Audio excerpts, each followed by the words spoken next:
healing what holds you back isn't as simple as getting a little framework here or going through a process over there or simply doing exercises. Healing is something that is always evolving, it's always growing, and it's always changing. And now, after working with hundreds of different students and clients and doing this for myself, I started to realize that there's actually 5 different aspects of healing evolvement. And understanding what aspect you're at or what aspects you're at is the real key to deeply meaningful healing and growing yourself, your soul, and your significance to a level that most women never reach. So what I'm going to do is give you the overview of what those aspects are today in this video. And if that's interesting to you, well then, keep on watching. Hey there! If you are a woman spiritual explorer who's interested in healing what holds you back, then you, my friend, are in the right place. I'm Charlene Starr.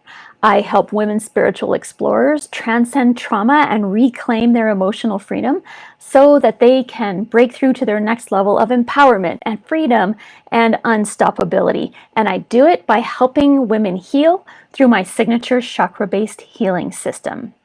And today I'm going to talk to you about healing, which is why most of you are here. It's because of my healing philosophy, how I look at healing and what holds you back so that you can create a life of health and inner peace and lasting happiness. And today I'm going to talk about something that's a little bit different. It's what I call the 5 aspects of healing evolvement. So there are 5 aspects that women go through when they're healing what holds them back. And I don't think a lot of women understand this. I think that a lot of women, and this is probably what has happened for you, is that if you're struggling with part of your life, you start doing all the things, looking for a bunch of content that you can Google or self-help books that you can read, or you start chasing all the things to do and follow the related trends in hopes of just finding anything that can make the difference between you getting some traction and to stop being stuck. But once a woman hits that stuck zone, that's when she becomes what I refer to as a struggling spiritualist. And when they hit that plateau of, okay, I've been doing the things, I've been doing the same thing everyone has been doing, and I'm still not seeing the results I want. Once you hit that plateau, that is not working, even though you're doing the things that you think you need to, and all the things that people are telling you to do, but they're just not working. Then I find that women just hop back into their mindset of, oh, well, I'll just go back to doing the things, the way that I've always done them because it's familiar and it's safe. And frankly, you just don't know what else to do, right? Which means that you start to repeat those patterns. They're going to keep showing up and they might even escalate. I can feel the head nods in the room. So things like feeling overwhelmed or perfectionism starts to kick in, people pleasing, adrenal exhaustion, and just being triggered all the time, those things are going to start showing up. And that is when limiting beliefs start to rear up as well, and your nervous system just can't keep up. That's when we start to sort of resist life a little bit and go into the mode of rescuing people all around us. And we just often feel quite powerless, don't we? So have you ever felt some of those ways? Yeah, I think we all have at some point, hey? This is when you start realizing it's a healing problem, that something is actually holding you back from your own magnificence, and you are just left longing for that something more. So let me tell you this, true healing really is based in a lot of what I call feminine energy. Its depths really live in the invisible things instead of the constant doing of things. And you have to understand that healing is something that evolves. It doesn't ever stop. It's like your own personal growth. There's never an end to your personal growth. It takes place over your entire lifetime. Healing is the same way. So what I'm getting at is, much like your personal growth, you can grow as much as you want. And you'll probably never get to the end of your growth, will you? Not as a human being. And it's exactly the same with healing. What you start with won't necessarily be what you end with, and that's a good thing. But you do have to get started, and you have to get started in order to create change. And then you have to continue trying and testing and finding what resonates for you. So when I have a lot of women come into the Healing Revolution Challenge or the Powerful Woman's Way programs, their focus, at least at the beginning, really is on going through the program once with that mindset again of, let me fix myself and then I'll be good. But the problem is that you're only going to be good for so long because life happens. You're only going to be good until you're not. So life really is an ever-changing wave to ride, the ups and the downs. So what you need is to apply a solid healing system that you can count on, that you can apply as a way of life so that you can integrate and heal what holds you back as a lifestyle. So after working with hundreds of students inside my programs and tons of clients, I've started to realize that there's actually those 5 aspects that women are going to go through when they're evolving along the healing journey to dissolve the things, the hidden traumas, the blocks that hold you back. And you might find yourself going through those 5 aspects right now. And you might realize that perhaps you're in between 2 of the aspects, or you might find yourself a little bit in one aspect and also in another aspect. But the idea here is this. What I want you to do is to recognize where you're at right now, and then I want you to recognize where you want to go, which is obviously to reach aspect number 5. And even at aspect 5, you're not going to stay at aspect 5. And so what I really want you to take away is that healing is a living, breathing thing. It's constantly evolving. It takes experimenting and implementing and learning what works for you. And what I would say is the women who see the fastest results, the women that move quicker up through the aspects, are the ones who focus on 2 things. One, they focus on evolvement. They understand that to heal, you need to learn and you need to test and you need to try and you need to tweak and adjust. But they also know that 2, there has to be some aspect of mastery over themselves. And if you don't have mastery yet, that's totally fine. Start focusing on that and know that mastery over yourself takes practice, and it's all about experience. It's the difference between just gathering up all the information or you're living the knowledge where you're actually doing something with it. So the difference between knowledge and wisdom, where wisdom comes from experience. And know this, that the paths to healing are as different as each woman. It may not be the same for every person.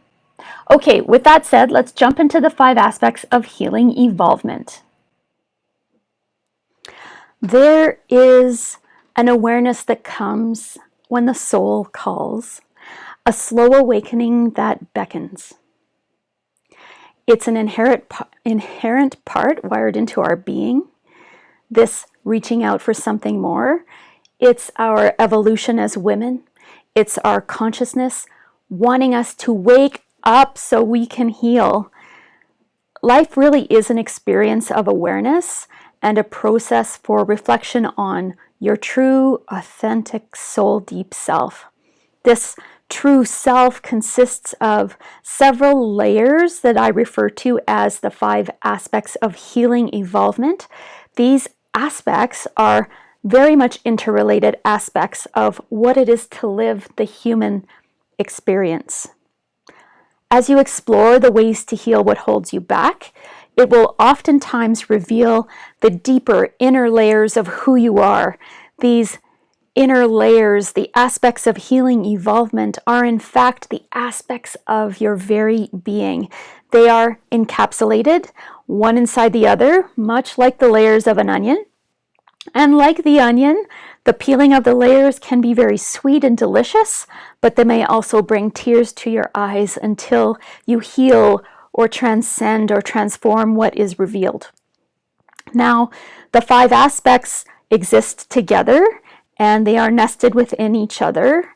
And this really depicts how Our physical structure is so very much connected to our emotional and mental structures through the energy body, of which the chakra system is a part of. So think of each circle as its own sphere of healing influence, but that they are stacked like nesting dolls, one within the other. And you can spiral upward or downward, or you can think of it like you're rippling inward or outward. And so on that note, let me introduce you to the onion, or rather the 5 aspects of healing evolvement. It starts with the first aspect, which is the physical aspect, the physical body, which houses all the other 5 aspects. This is where most of you might be right now. It's generally where new people are going to be sitting at if you're just starting out on your healing path. So if you are a struggling spiritualist stuck in aspect 1, you likely experience issues around attachment, safety. You might be hypervigilant or experience anger, fear, anxiety, depression. And in this aspect is where perfectionism and control also can rear up. But here's the thing, you have a very high functioning external sheath or external layer, but not a lot of awareness of the inner layers yet. And how you integrate this aspect, it's interesting because there's so many approaches that can be used. You can do yogic asanas, which are the postures, or you can do kriyas, which are sets of postures. But also simple things like walking or dancing or doing a great big shakeout is something that really helps to attune your nervous system, which is an important part of this aspect, along with a trio of things that are key: clean eating, lots of sleep, and watching your gut health. And one other thing I wanted to mention was that grounding is incredibly helpful for the physical aspect. Now, after aspect 1 is the energetic aspect. So you can see it nestled inside the physical aspect here.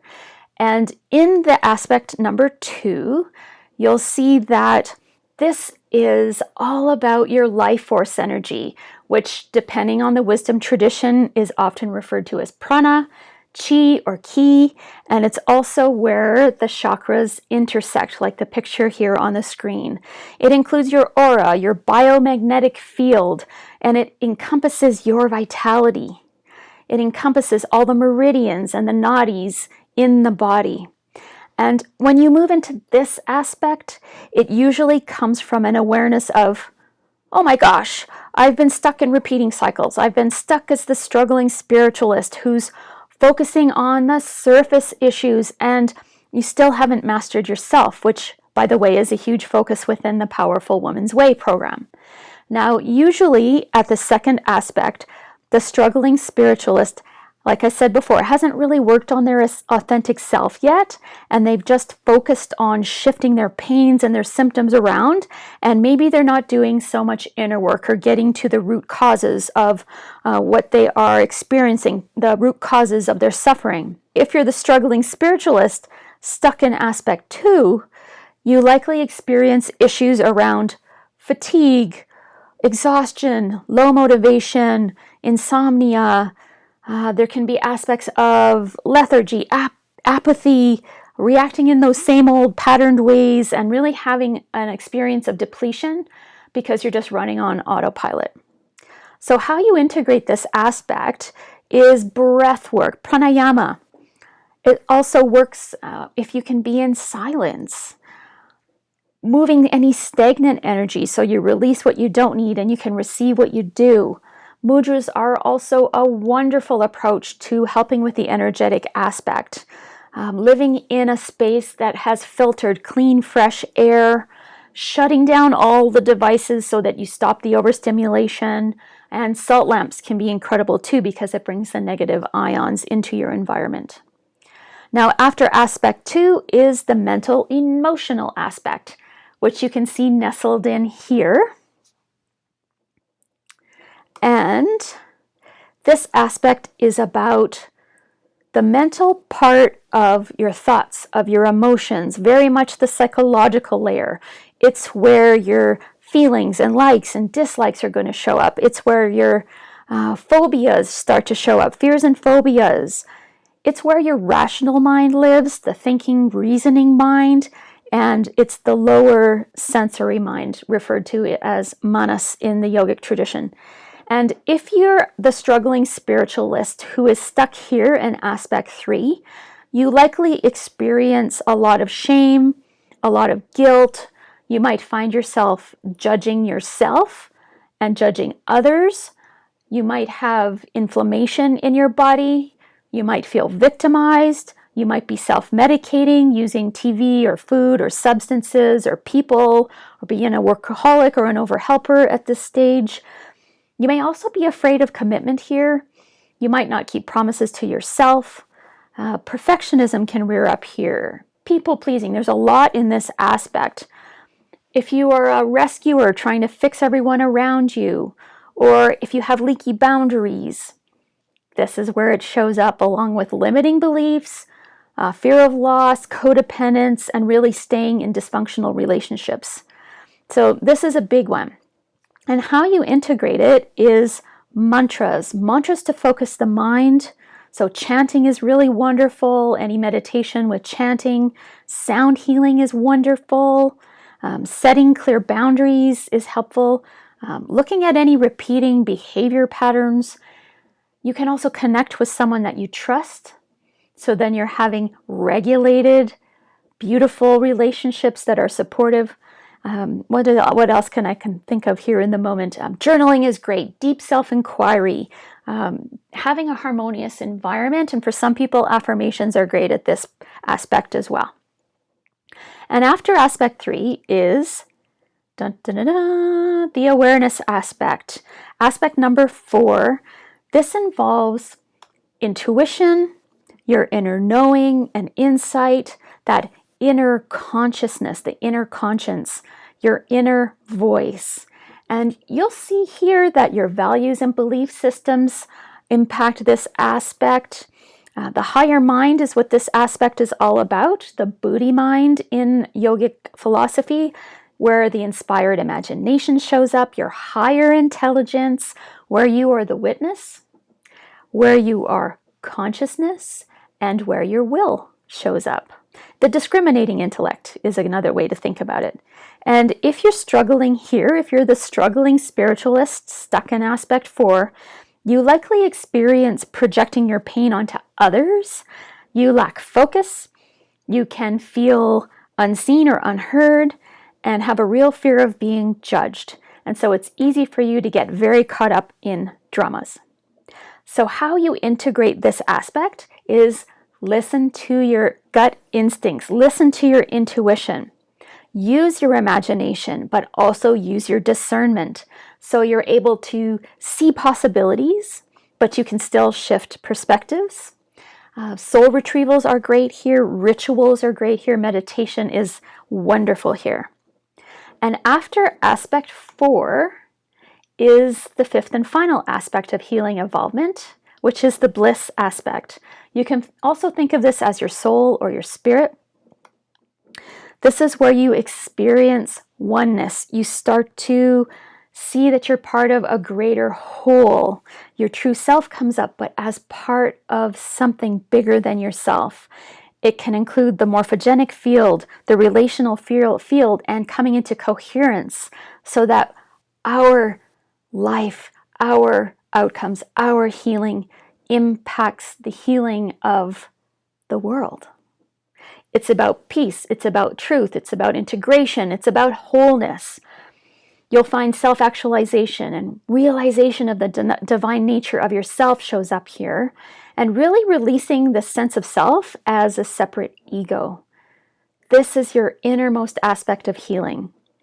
And if you're the struggling spiritualist who is stuck in aspect 5, you likely experience spiritual bypassing.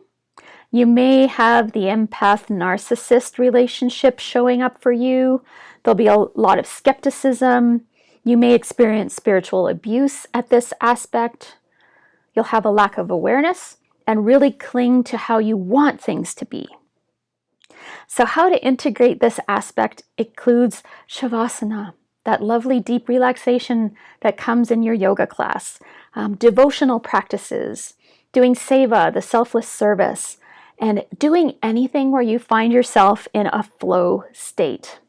For some people, being alone is wonderful while you are working in the bliss aspect, but it's very important to, again, be the witness, to be very present. You can spend time in nature. You can be praying, reflecting, setting intentions, and finding what really brings you joy, bliss, and discovering your soul's purpose, the Dharma. So one of the things I want to talk about is how the aspects are not above each other, okay? They are all the layers of the onion, so to speak. They are interconnected, they are independent or interdependent, and the goal is not to only reach for aspect 5. You just don't want to lose touch with all the other layers, or none of them work. So the aspects can have an upward flow or a downward flow. And like I said before, they're interconnected and they impact each other. So inner movement is where healing happens when we're talking about these aspects. For example, the physical aspects impact your breath, which impacts your emotions. You know, it ends up influencing all aspects of energy and your consciousness. So if you experience inner peace, you can't ignore your body. Physical existence needs attending to as well. You know, if you learn to control your breath but not your thoughts, there's no amount of breath that you'll be able to do to keep you from burning up all your energy or feeling out of balance, right? So although feelings can calm your breath and open your energy, they also can flow in the other direction. So you just want to be very mindful, because emotions greatly impact our ability to reason, don't they? And our physical and energetic states deeply influence our feelings. So you can start to get a feeling for how the layers are rippling up and down. And you know, where we experience joy and happiness in the bliss aspect, it's always present, but it's dependent on our state of mind. So it can be easy to get caught up in the hectic pace of our modern world and to seek things outside ourselves, but peace is always residing within us. Joy is always residing within us. The trick is to stay in touch with the bliss aspect, even when you're facing challenges in the other layers. So let me ask you this. What would you stop doing in your life if the 5 aspects of healing involvement helped you to transform your life, to be stable in unstable times, and to keep fear from holding you back? Okay, so the big idea here is for you to keep getting more and more mastery and to keep evolving yourself, because that's what I want for all of you. I want you to integrate all of those 5 aspects so you can heal what holds you back. But what I want to make sure you land on is becoming the powerful woman that you are meant to be and staying there as a lifestyle. Okay, I'm going to wrap up this video. So take some time to identify where you're at and why you're there. And then how to heal is what my programs are designed to do. My programs are designed to move you from aspect to aspect to aspect. And the thing is, in order to move between those 5 aspects, you're going to need a mentor, someone who has mastery over their craft, someone who not only knows one solution, but knows 10 different solutions. And I want to be that mentor with you inside of my programs. The thing is this, you can only think from a place that you know. So if you're going to have a mentor to help you heal, what you're going to want is someone who speaks from experience and a deep knowing, who's actually lived it, so that they can know the best ways to help you heal and to heal what holds you back, to heal what keeps you blocked and stuck, so that you can grow and create a life you love with more health and inner peace and lasting happiness. So you can learn more about my healing system, hear more of my thoughts and my approaches in my upcoming free 3-part live online training. It's called The Healing Revolution, and it's happening February 3rd to 5th. Click the link that's around the video or head over to charlenestar.com/waitlist THR. Thanks so much for watching. Bye for now, everybody.